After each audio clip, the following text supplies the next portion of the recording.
The transform and the selection tools are two things that you really want to have a good handle on when you're working in Adobe Fresco, because they can be super helpful and allow you to just create the best possible work in the easiest possible way. In this video, we're gonna deep dive into these two different tools that actually have a lot of sub-tools within them, and you're gonna learn so much.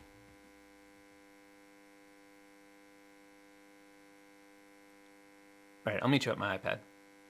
The transform tool is right in the middle of your toolbar. The most basic use of the transform tool is to just move your image around your artboard. Now, this is going to affect whatever you have selected, whether that's a layer or a group of layers, but it's only gonna affect those layers. The second most common way you would use it is to scale up or down your artwork. And you would do that by just grabbing one of these little circles in the corners, and you can scale it up.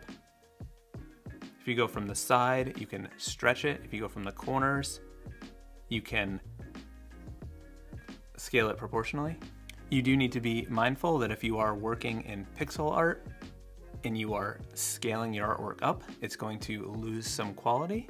You can, however, make it smaller without losing quality, but you don't want to be making your image considerably bigger using the transform tool this way. If you're unsure of how big you're going to use in your composition, make it bigger. You can always go smaller. I mentioned before that the transform tool will affect the layer or a group. So let's go ahead and duplicate this layer so that I can show you what it would do if it was a group. If I hold on this top layer and drag it onto the layer below, now we've got a group. So with this group selected, if I go to the transform tool, I'm moving around both of these things. I can rotate them, can do whatever I want to do as if it was just one layer to the whole group. Now let's say I just want to move one of these things. If I double tap and go into that group, I can grab one of them and then just move that layer or just rotate it. So aside from transforming a single layer versus a group of layers, there's one other way where there is an option for what you're going to be transforming, and that's when you're using the motion tools. So let's come down here and add a little timeline for this image. Let's go ahead and duplicate this image. And now here, I want to rotate this one to make this head spin around for an animation for purposes of demonstration. So when I click on transform, you're gonna see options here. You're gonna see frame or all frames. So what this means is that when we transform, if we have it selected on frame, it's only gonna transform this one frame of the animation versus transforming the whole animation. So let me quickly show you what that means. So if I click just frame, we're just transforming this frame. So if I rotate this like that, and then let's duplicate that, do that once more on just frame. Actually, we'll do it twice more. And then we'll do it again, and then bring that like that. And now if we hit play, we've got this head spinning around. Now let's say this animation is perfect. This is exactly what I wanted. I just wish it was centered within the composition. So what I can do is come over to the transform tool, and instead of hitting frame, I can do all frames, transform, and now we can move this full animation, and you'll see that when I get it to the center, Fresco automatically pops this blue line to let us know we're dead center. So we hit done, now we hit play, and we've only centered the whole thing without messing up any of the individual frames. So if you're trying to move things in a very precise way, maybe just a tiny bit of movement, when you're on the transform tool, you'll see we've got these little arrows. So if we tap on these arrows, it's just moving it a teeny tiny bit. We can't even really see. So let me zoom in so we can see what's happening here. If we hit that, you'll see we're just moving this 1 pixel at a time. So although this can be super helpful if you're doing something just very, very precise, let's say you want to be precise, but just slightly less precise. We can go ahead and use the modifier, which is this little circle over here. If we double tap that and then use these arrows, it's going to move it, I think it's 5 pixels. Now the modifier tool can do some other things that are really useful when you're scaling. For example, if you double tap the modifier and then grab from the corner, it's gonna scale it out from the center as opposed to just making it bigger in whichever direction you were pulling. Now, another way I like to use this is if I've duplicated something and I wanna move it over and have it be exactly in line, what I can do is double tap the modifier, and now when I drag, it's gonna lock the axis whichever way I am moving it. So I have it locked horizontally because I was moving horizontally. However, if I were to go down, it would lock it down in a vertical manner. So in addition to transforming in a traditional way like we're just doing, we've got some other options under here. We've got skew, distort, and perspective. These are handy if you're trying to adjust something to look a certain way. Not that useful when you're drawing something very flat like this face here, but if you're doing something that's a little more realistic or some depth, or you just want to warp things, these can be handy. For example, with the skew one, you can kind of grab this corner, start to play around with how it exists in that space. The distort tool just gives you a little bit more flexibility. You can just kind of grab whatever and pull it around and it'll do that. Then the perspective one, you know, helps you get the perfect perspective, which it just looks odd because this is very two-dimensional artwork. Now, in addition to all those, we've got some liquify tools that we can use to transform. These are a lot of fun to play with. If you come down here, you'll see we've got all these options for liquify. The first one is the warp thing, and you can kind of use this to just sort of push your artwork around. I find this to be really fun. It's really useful when you're trying to animate things and you want to give it a little bit more motion and sort of natural wiggliness. Some of these are just kind of crazy, like the twirl, just kind of will twirl your artwork around. I tend to just sort of use the warp tool because I find that to be, you know, something that I can control a little bit easier, and I'm just trying to like maybe push the expression or kind of make the artwork a little wiggly or something like that.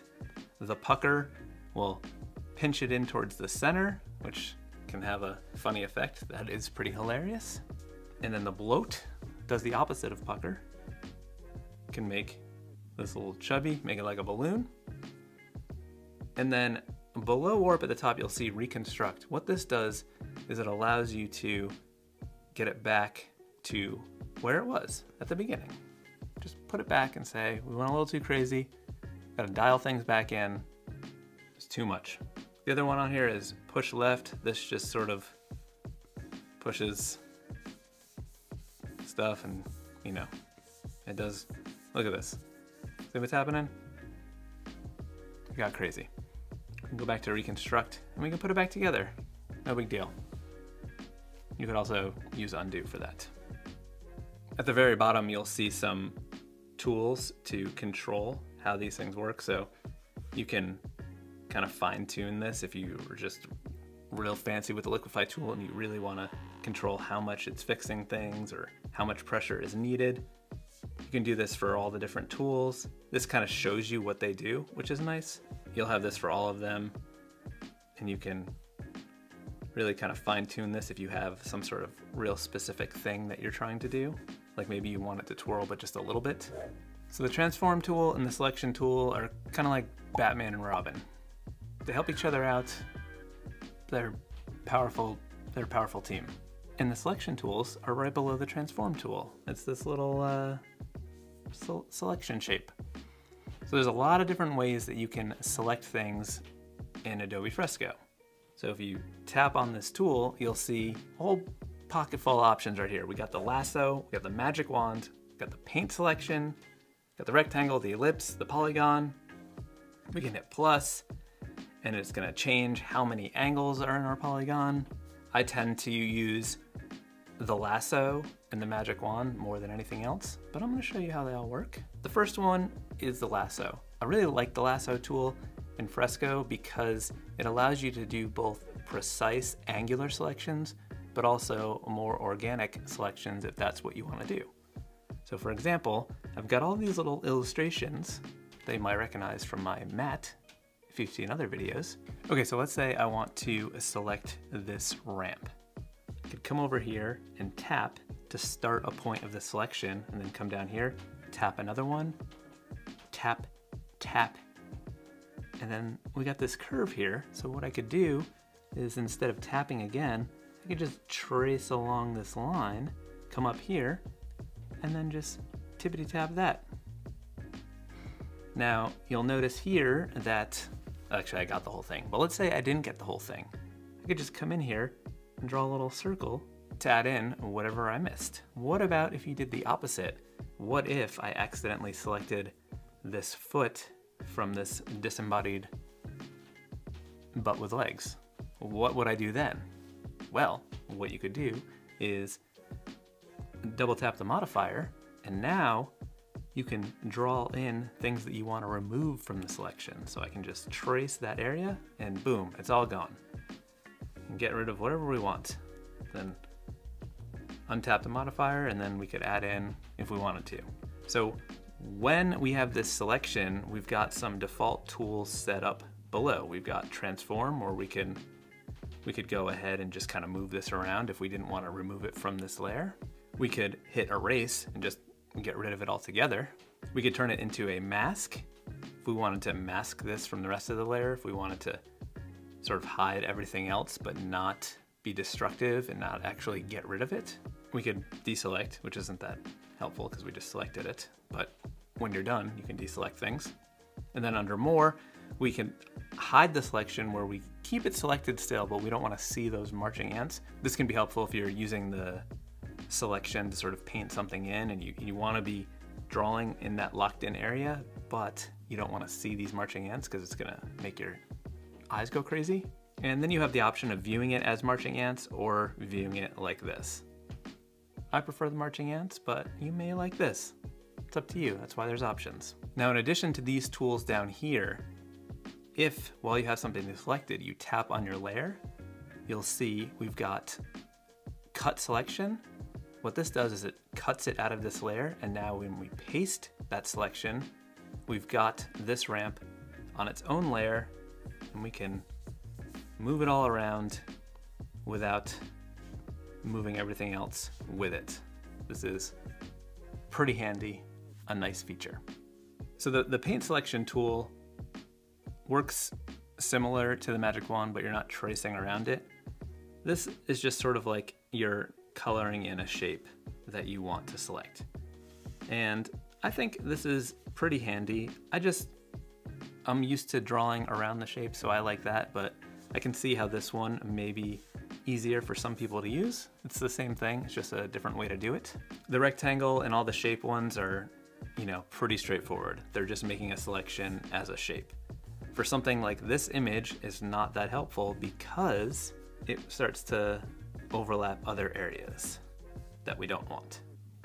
So let's talk about the magic wand. The magic wand is pretty magic. It's not really magic, but all it does is if you select something, let's say this wing on the skull, it's going to select everything that is the color that we selected. This also has a margin on it, like the paint fill margin, so this will allow you to kind of control how much it's actually getting or how little it's getting. This can be handy when you have things that are a close color and you don't want to select all of it. So if we look here, you'll see that this has just selected the black areas. Pretty handy. So when you have the magic wand tool selected, you will see down below we've got an option for contiguous.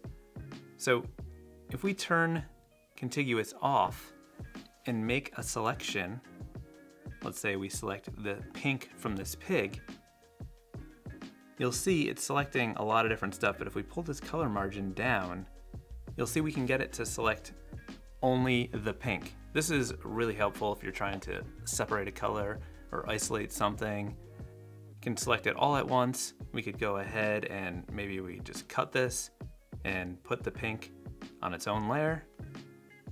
Super handy. We can come back and turn this back on, and then this will allow us to just select one individual thing. For example, just that one section of the pink and not everything.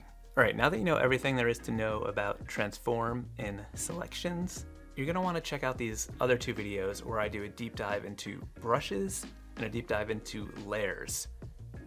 There's a lot to learn, but I've broken it down into these digestible little sections, and you're gonna know everything afterwards. So check out one of those two. I will see you soon. It's been a good talk. Maybe smash the like on your way out. Okay. Bye-bye.